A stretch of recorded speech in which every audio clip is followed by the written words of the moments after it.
कार्यक्रम की सौगात 2 दिन की 39 घोषणाएं। केदारनाथ विधानसभा की जनता से लगातार काम करने का किया वादा। उत्तराखंड में 9 नवंबर को लागू होगा यूसीसी। एक हफ्ते में सीएम को रिपोर्ट सौंपेगी कमेटी। यूसीसी लागू करने वाला पहला राज्य होगा उत्तराखंड। उत्तराखंड में स्टेट डाटा सेंटर की वेबसाइट शुरू। मुख्यमंत्री हेल्पलाइन, चारधाम पंजीकरण, अपनी सरकार जैसी महत्वपूर्ण साइट्स खोली गई हैं, अन्य पर काम जारी। देहरादून से आदि कैलाश ओम पर्वत के लिए 15 नवंबर से शुरू होगी हेली सेवा। सरकार और कंपनी के बीच साइन किया गया एक एमओयू।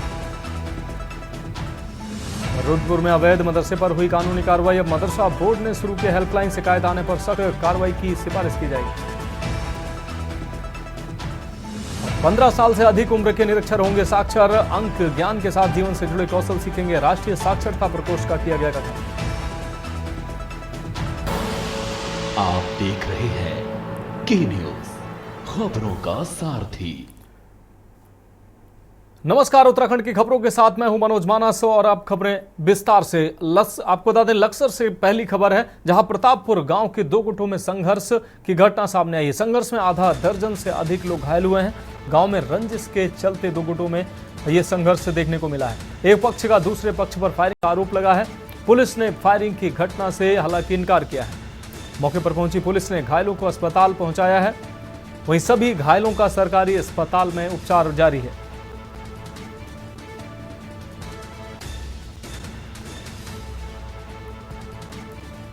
तो एक पक्ष ने दूसरे पक्ष पर फायरिंग का भी आरोप लगाया है। यह अहम खबर आपको दिखा रहे हैं। पुलिस ने फायरिंग की घटना से हालांकि इनकार किया है। मौके पर पहुंची पुलिस ने घायलों को अस्पताल पहुंचाया। सभी घायलों को सरकारी अस्पताल में इलाज के लिए भर्ती कराया गया है। तो लक्सर से अहम खबर, प्रतापपुर गांव के 2 गुटों में संघर्ष देखने को मिला है। संघर्ष में आधा दर्जन से अधिक लोग गंभीर रूप से घायल हुए हैं। गांव में रंजिश के चलते 2 संघर्ष हुआ है। और इस खबर पर ज्यादा जानकारी के लिए हमारे संवाददाता राम गोपाल हमारे साथ जुड़ गए हैं। राम गोपाल, 2 पक्षों में ये संघर्ष की घटना सामने आई है, जिसमें कई लोगों के घायल होने की खबर सामने आ रही है। क्या है पूरा मामला, अहम अपडेट क्या है? बिल्कुल मनोज, देखिए, लक्सर कोतवाली क्षेत्र का ये गांव का मामला है, जहां पर 2 गुटों में जो ये संघर्ष देखने को मिला है और दोनों ही पक्षों के जो है आधा दर्जन से अधिक जो लोग हैं वो घायल है। हालांकि पुलिस जो है मौके पर पहुंची है। पुलिस ने जो है घायलों को प्रथम उपचार के साथ ही जो सीएचसी लक्सर है वहां पर उपचार कराया है। उसके बाद जो गंभीर अवस्था में जो घायल थे उनको जो है फायर सेंटर रेफर कर दिया है। हालांकि क्योंकि एक वीडियो भी इसका वायरल हुआ है, क्योंकि जिसमें जो है गोली चलने की जो बात है, एक पक्ष दूसरे पक्ष पर आरोप भी लगा रहा है। हालांकि इस पूरे मामले को जो कोतवाली पुलिस है वो इनकार कर रही है कि अभी फायरिंग की इस तरीके की प्रथम दृष्टि सूचना मतलब प्रकाश में नहीं आया है। तो ये पूरा मामला है फिलहाल, और पुरानी रंजिश को लेकर के ये पूरा जो संघर्ष है वो देखने को मिला है। जी मनोज। राम गोपाल, इस तमाम जानकारी के लिए आपका बहुत शुक्रिया। आप नजर बनाए रखिए, आगे भी हम अपडेट लेंगे। तो आपको बता दें कि 2 पक्षों में पुरानी रंजिश को लेकर ये मामला सामने आया है, जिसमें गोली चलने की बात सामने आई थी, लेकिन पुलिस ने इससे इनकार किया है। सभी घायलों को सरकारी अस्पताल में इलाज के लिए भर्ती कराया गया। दरअसल 2 पक्षों में आपस में किसी बात को लेकर के झगड़ा हुआ है। ये प्रतापपुर का मामला है। तो ये दोनों पक्ष आए हुए हैं। एक पक्ष पहले आया था और एक पक्ष दूसरा बाहर खड़ा है अभी। तो अभी जी घायल कितने लोग हैं? घायल एग्जैक्टली कितने लोग? 4 और 3 है दोनों साइड से। तो अभी तो सिर्फ वैसी चोटें हैं जैसे डंडे वंडे का या फिर कुछ हार्ड एंड ब्लंट ऑब्जेक्ट की ही चोटें हैं। पहले 2 महीने पहले विवाद हो रहा था जी, छोटी सी बात को लेकर। वो निमट गया था जी, अभी 4-5 दिन पहले निमट गया था जी। उन्होंने बोला कि हम कुछ नहीं बोलने के, किसी को कोई दिक्कत नहीं है हम। पर जी फिर मैं कलेक्टर में पैसे लेने के लिए गया जी। उन्होंने बस मुझे अकेले को देखकर 3-4 जनों ने मेरा सिलेंडर का पाइप बजाया। और जी मैं जान बचा कर अपनी आज क्या बात हुई? आज ही तो जी, आज मैं जान बचा कर भागा जी अपनी कलेसर पर सब गन्ने में को भागा जी अपने घर। फिर इन्होंने हमारे घर पर आकर जी गोली चलाई। का तो मामला मेरी संज्ञान में भी है नहीं। मैं ड्यूटी था पंजली, वहाँ से ही सीधा यहाँ जैसे झगड़े की पता चला तो मैं यही स्वास्थ्य केंद्र पर पहुँचा हूँ। जो मुझे संज्ञान में जो पहले से भी था, 1-2 महीने से चल रहा है इनमें, लड़की को लेकर कुछ विवाद था। ये लड़का जो दीपक अधीर सिंह का लड़का, ये लड़की के साथ में छेड़छाड़ करता था। वो स्कूल जाती थी। आज उसकी फिराक को लेकर वो परसों भी आया गांव में। हालांकि वो 2 महीने से गायब चल रहा था गांव से। अपने माँ बाप की कस्टडी में भी नहीं था। अब रुक करेंगे अगली अहम खबर का। उत्तराखंड में होने वाले आगामी चुनाव से पहले उत्तराखंड में यूसीसी लागू हो सकता है। बताया जा रहा है कि यूसीसी की नियमावली बनकर तैयार हो गई है। संबंधित कमेटी एक हफ्ते के भीतर ये ड्राफ्ट मुख्यमंत्री पुष्कर सिंह धामी को सौंपने जा रही है। इसके साथ ही यूसीसी से संबंधित वेबसाइट और मोबाइल ऐप भी तैयार कर लिया गया है। इसकी लॉन्चिंग के बाद प्रदेश का कोई भी नागरिक घर बैठे ही अपना पंजीकरण करा सकेगा। आपको बता दें कि यूसीसी की नियमावली तैयार करने के लिए गठित कमेटी की बीजापुर स्थित राज्य अतिथि गृह में बैठक हुई है। इस दौरान समिति अध्यक्ष और पूर्व मुख्य सचिव शत्रुघ्न सिंह की अध्यक्षता में नियमावली के ड्राफ्ट को अंतिम रूप दिया गया। आपको बता दें कि मुख्यमंत्री पुष्कर सिंह धामी पहले ही राज्य स्थापना दिवस के मौके पर समान नागरिक संहिता को लागू करने का ऐलान कर चुके हैं।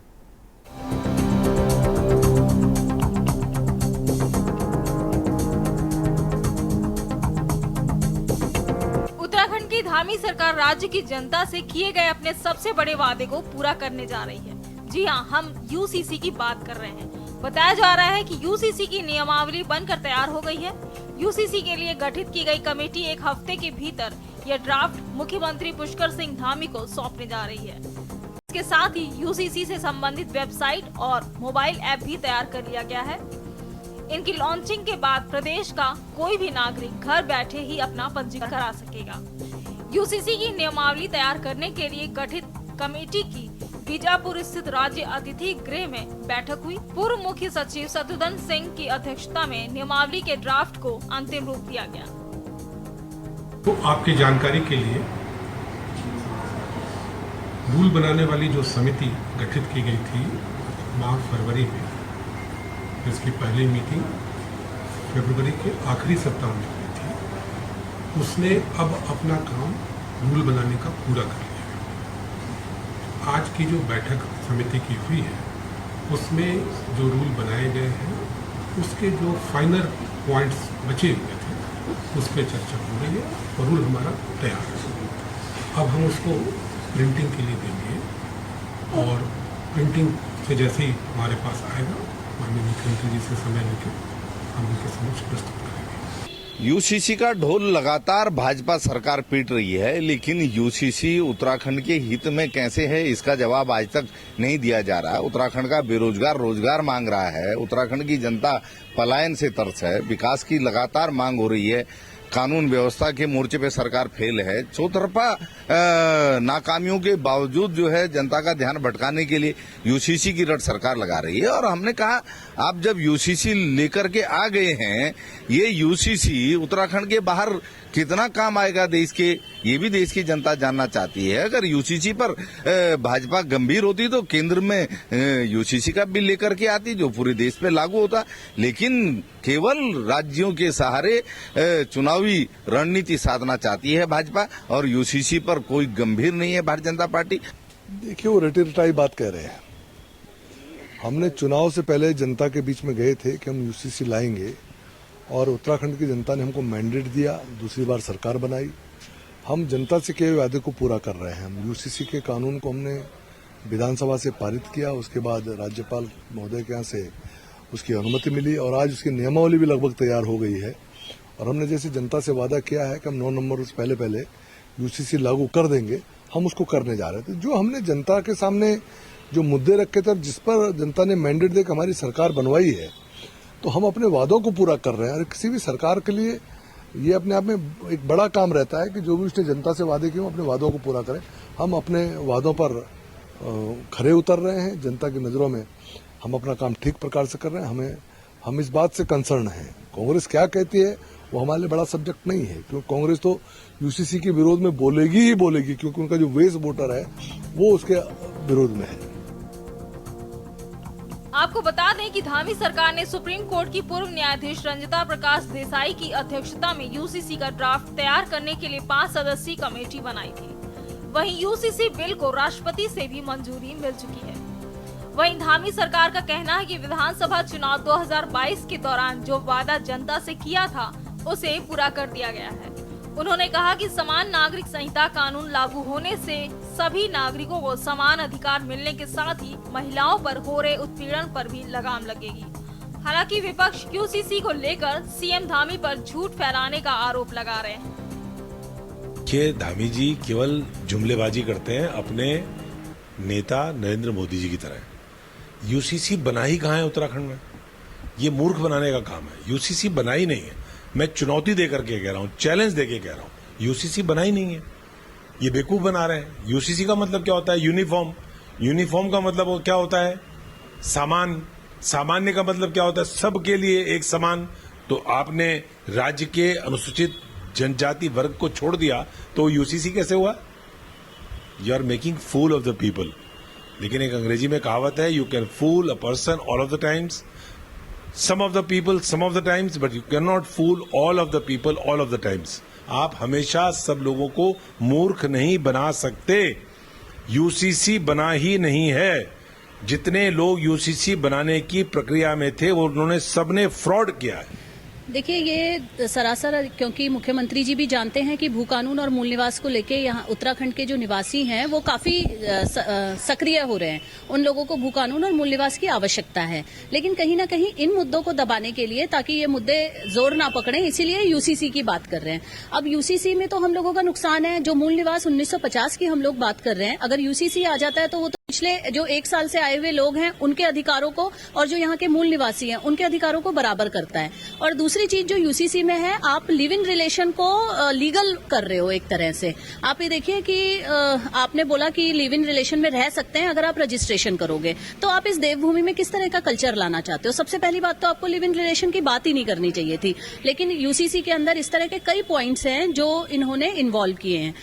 देखिए, भू कानून और मूल निवास को लेकर भी हमारी जो है रिपोर्ट्स बन रही हैं और लगातार सभी के हमें सुझाव भी प्राप्त हो रहे हैं। एक सशक्त भू कानून देना हमारी प्रायोरिटी है। और जहां तक यूसीसी की बात है, जो हमने सबसे पहले जो वायदा यूसीसी का किया था उसको हम साकार करने जा रहे हैं और 9 नवंबर को होपफुली इस पर मोहर लग जाएगी। तो पूरा जो है, क्योंकि सारे काम हमारे हो चुके हैं, तो यहाँ पर विपक्ष जिस प्रकार से जो मुद्दा बना रही है, देखिए सभी कानून प्रदेश के लिए हितकारी हैं और कौन सा प्रायोरिटी में आना चाहिए। अब 25 वर्षों से जो इतने लंबित कार्य पड़े हुए थे उनको धामी जी मोहर लगा रहे हैं। सभी कानून धामी जी क्यों बना रहे हैं? क्या इनकी जिम्मेदारी नहीं थी जब ये सरकारों में थे? तो यहाँ पे कौन सी चीज पहले आनी चाहिए, कौन सी बाद में आनी चाहिए, मुद्दा ये नहीं है। मुद्दा ये है कि सबसे ज्यादा जरूरत प्रदेश को किस चीज की है और कौन, क्योंकि भू कानून जो है वो बहुत सारे अभी संशोधन उसमें लगातार चल रहे हैं, लगातार लोगों के हमें सुझाव प्राप्त हो रहे हैं और सभी बुद्धिजीवियों के सुझावों के अकॉर्डिंग और जनता के अकॉर्डिंग हम भू कानून बनाने। कुल मिलाकर उत्तराखंड की धामी सरकार यूसीसी को लागू करने की दिशा में आगे बढ़ रही है। हालांकि कांग्रेस पूरी तरह से यूसीसी को सिरे से खारिज कर सरकार पर झूठ फैलाने का आरोप लगा रही है।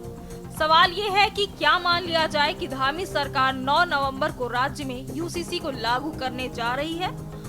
आखिर क्यों विपक्ष को सरकार की मंशा पर शक हो रहा है? क्या यूसीसी लागू होने के बाद महिला उत्पीड़न में कमी आएगी या नहीं? Uttarakhand desk report. तो खबरों में वक्त एक ब्रेक का है, जल्द हाजिर होंगे। आप देख रहे हैं के न्यूज, खबरों का सारथी। ब्रेक के बाद एक बार फिर से उत्तराखंड की खबरों में आपका स्वागत है। बढ़ेंगे अगली अहम खबर की ओर। देहरादून स्थित सरदार पटेल भवन में पुलिस महानिरीक्षक नीलेश आनंद भरणे ने प्रेस कॉन्फ्रेंस की। इस दौरान उन्होंने साइबर अटैक के संबंध में जानकारी देते हुए बताया कि 2 अक्टूबर को CCTNS कार्यालय में थाने द्वारा प्रेषित CCTNS प्रोजेक्ट से संबंधित शिकायतों का निस्तारण टेक्निकल टीम द्वारा किया जा रहा था। इसी समय CCTNS प्रोजेक्ट ने काम करना बंद कर दिया, जिसके बाद अन्य सिस्टम को चेक किया गया तो कोई भी सिस्टम काम नहीं कर रहा था। जिसके बाद ITDA से जानकारी की गई तो ITDA के सर्वर पर हैकिंग संबंधी मैसेज में सर्वर के प्रत्येक फोल्डर में प्रदर्शित हो रहा था, जिसमें उक्त कार्य करने वाले व्यक्ति के द्वारा संपर्क करने के लिए मेल ID दी गई और भुगतान के बाद डाटा सुरक्षित उपलब्ध कराए जाने से संबंधित मैसेज अंकित किया गया था। जो हमारा ITDA है वहाँ पर जो है ये सस्पेक्टेड हमारा एक साइबर अटैक का जो मामला आया है, जिसमें सर्वप्रथम जो है CCTNS के माध्यम से इसका पता चला था। CCTNS ने तत्काल जो ITDA को इसकी रिपोर्ट करी थी और जो है उसके बाद ये पता हुआ कि इसमें जो है कुछ साइट्स पे जो है चल नहीं रही है या स्लो हो गई है कुछ साइटें। कुछ डाटा में दिक्कत आ रही है। तो उसके बाद जो है इसमें 3 तारीख को एक FIR अज्ञात में दर्ज की गई है, जिसमें 308 BNSS और 6768 जो है IT एक्ट के अंतर्गत जो है ये साइबर पुलिस स्टेशन देहरादून में जो है ये मामला दर्ज किया गया है। अगली खबर के उत्तराखंड हाईकोर्ट की प्रथम महिला मुख्य न्यायाधीश ऋतु बाहरी को सेवानिवृत्त पर आज उच्च न्यायालय में विदाई समारोह का आयोजन किया गया। आपको बता दें कि मुख्य न्यायाधीश का कार्यकाल 10 अक्टूबर को पूरा हो रहा है। उच्च न्यायालय में आपको बता दें दशहरा अवकाश होने की वजह से उन्हें विदाई दी गई है। वरिष्ठ अधिवक्ता महेंद्र पाल ने कहा कि मुख्य न्यायाधीश महोदय ने अपने छोटे से कार्यकाल के दौरान राज्य के लिए की गई कई अहम निर्णय पारित किए हैं।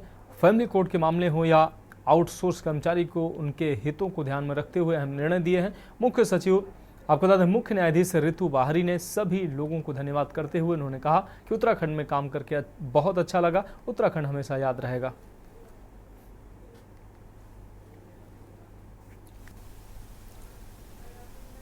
और हमें काम करने का एनवायरनमेंट भी बहुत अच्छा लगा।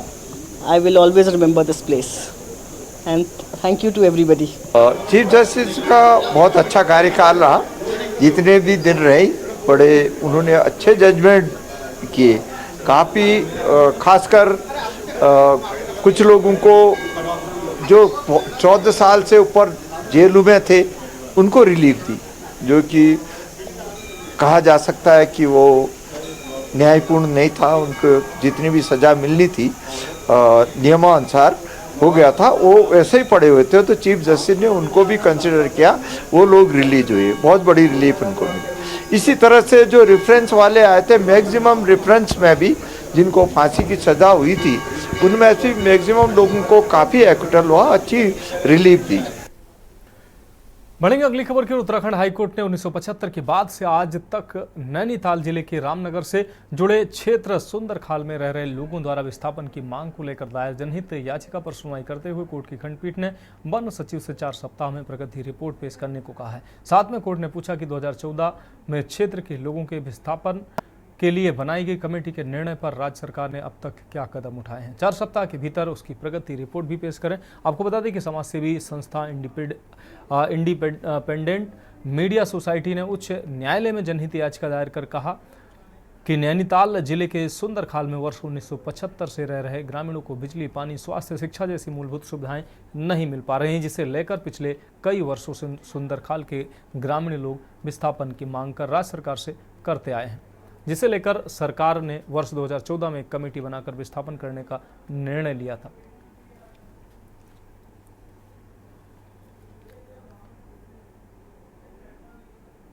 नगर में सुंदरखाल एक क्षेत्र है जो कॉर्बेट पार्क की बाउंड्री के पास ही है और कोसी नदी से लगा हुआ है। यहाँ पर 1974 से जो ग्रामीण रहते हैं, क्योंकि वो वन्य जीवों के हमलों के शिकार भी होते हैं, वहाँ पे कोई अवस्थापना की सुविधाएं भी नहीं है, इसलिए इनको शिफ्ट करने के लिए, रिलोकेट करने के लिए सन 74 से ही गवर्नमेंट निर्णय लेती रही है। 2014 में कमेटी भी बनाई गई थी जिसमें इनको रिलोकेट करने के बारे में भी निर्णय लिए गए थे, लेकिन 2024 तक का भी इनका रिलोकेशन नहीं हो पाया है, जिस कारण आज भी वो बहुत ही विषम परिस्थितियों में वहाँ पे ग्रामीण रह रहे हैं।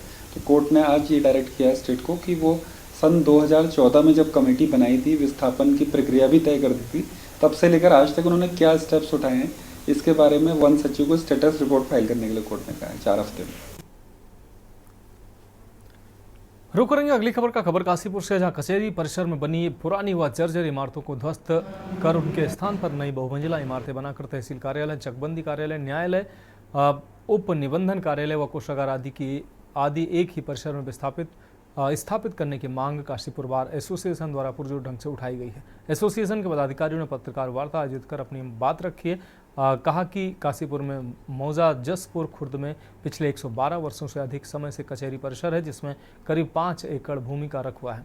इस 5 एकड़ भूमि में करीब 100 वर्ष पूर्व से ही उपजिलाधिकारी का कार्यालय, न्यायालय का एवं आवास बना हुआ। इसी भूमि में डाक बंगला बना हुआ है तथा वर्तमान में सिविल न्यायालय की इमारत सामने की ओर बनने से पहले सिविल न्यायालय भी इसी इमारत में स्थापित था। भारत रत्न पंडित गोविंद वल्लभ पंत जी ने अपनी वकालत की शुरुआत इसी इमारत में बने उपजिलाधिकारी न्यायालय एवं सिविल न्यायालय में की, इसलिए यह कचहरी परिसर एक महत्वपूर्ण ऐतिहासिक स्थल है। वर्तमान समय में इस कचहरी परिसर में बनी पुरानी इमारतें जर्जर अवस्था में हैं और कभी भी धराशायी हो सकती हैं।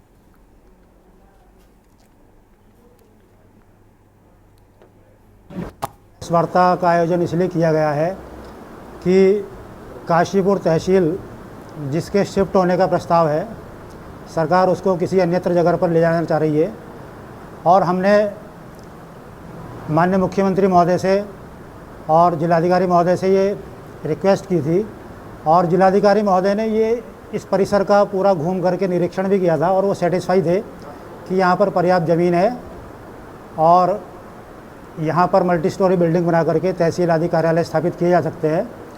परंतु उनके जाने के बाद ये प्रस्ताव पता नहीं कैसे चेंज हुआ और तहसील को किसी अन्यत्र स्थान पर ले जाने का एक प्रस्ताव पारित हुआ, तो हम उसके विरोध में और अपनी बात मनवाने के लिए, अपनी बात समझाने के लिए कि सबसे उचित विकल्प कचहरी परिसर है, इसलिए हम अपनी बात सरकार तक पहुंचाने के लिए आज ये प्रेस वार्ता कर रहे हैं।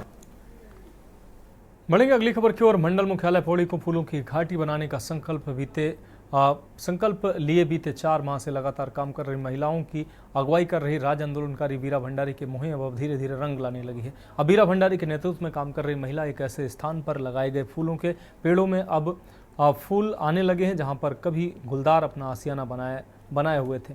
इसके साथ ही झाड़ी के कारण लगातार लोगों को रात्रि के समय ऐसे स्थानों से आवाजाही करने में भी दिक्कतों का सामना करना पड़ता था।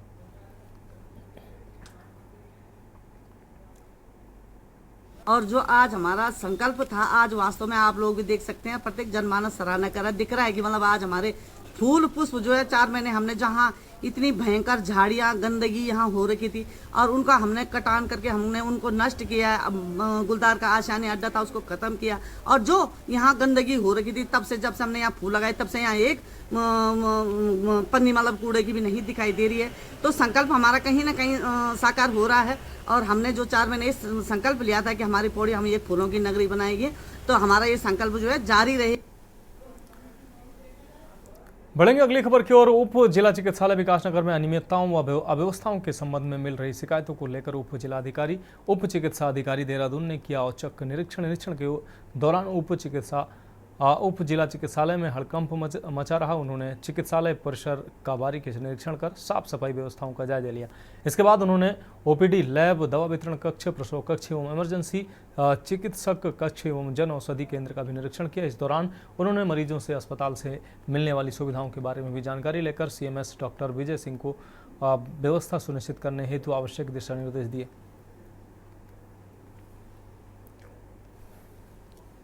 अस्पताल की रघुनाथ सिंह लेडी जी द्वारा भी बार बार मुझको तो उसी के परिप्रेक्ष्य में आज मैंने करीब सभी ड्यूटी पे उपस्थित हैं, लेकिन गंदगी का इशू इस चिकित्सालय में है क्योंकि मरीजों का अत्यधिक दबाव है इस अस्पताल में। उस हिसाब से जगह की कमी होने की वजह से भीड़ भाड़ ज्यादा अस्पताल में है और सफाई व्यवस्था भी बिल्कुल संतोषजनक नहीं है। तो मैंने चिकित्सा अधीक्षक को निर्देश दे दिए हैं कि सफाई व्यवस्था में सुधार करें और मैं विभागीय अवैधता को भी शीघ्र यहाँ भेज रहा हूँ। तो इस अस्पताल के रिनोवेशन के लिए हम DPR बनवा के शासन में फिर धनराशि की मांग करेंगे।